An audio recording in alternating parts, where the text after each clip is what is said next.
பொங்கல் விடுமுறை முடிந்து பணியிடங்களுக்கு திரும்பிய மக்களால் சென்னை நோக்கி வரும் சாலைகளில் போக்குவரத்து நெரிசல் ஏற்பட்டது. நேற்றுடன் பொங்கல் விடுமுறை முடிவடைந்த நிலையில் புதுச்சேரி, திண்டிவனம், விழுப்புரம், கள்ளக்குறிச்சி, திருவண்ணாமலை ஆகிய பகுதிகளுக்கு சென்றவர்கள் இருசக்கர வாகனம் மூலம் சென்னை திரும்பினர். இதனால் பெருங்களத்தூர், வண்டலூர் ஜிஎஸ்டி சாலையில் போக்குவரத்து நெரிசல் ஏற்பட்டது.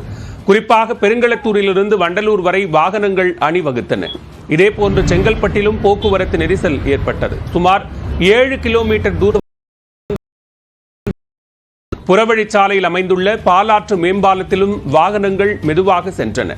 நெல்லை சந்திப்பு ரயில் நிலையத்தில் சென்னை தாம்பரம் செல்லும் அந்தியோதயா ரயிலில் மக்கள் முண்டியடித்து ஏறினர். இருக்கைகளில் இடம் கிடைக்காதவர்கள் பொருட்கள் வைக்கும் இடம் மற்றும் கழிவறை செல்லும் பாதை உள்ளிட்டவைகளிலும் அமர்ந்து பயணத்தை மேற்கொண்டனர்.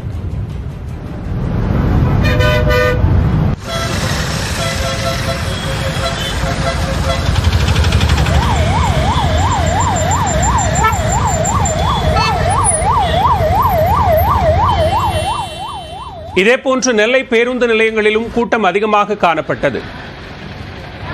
பேருந்துகள் இயக்கப்பட்டாலும் அரசு விரைவு பேருந்தில் முன்பதிவு செய்யவும் முன்பதிவு செய்த பயணிகள் பேருந்துக்காகவும் காத்திருந்தனர்.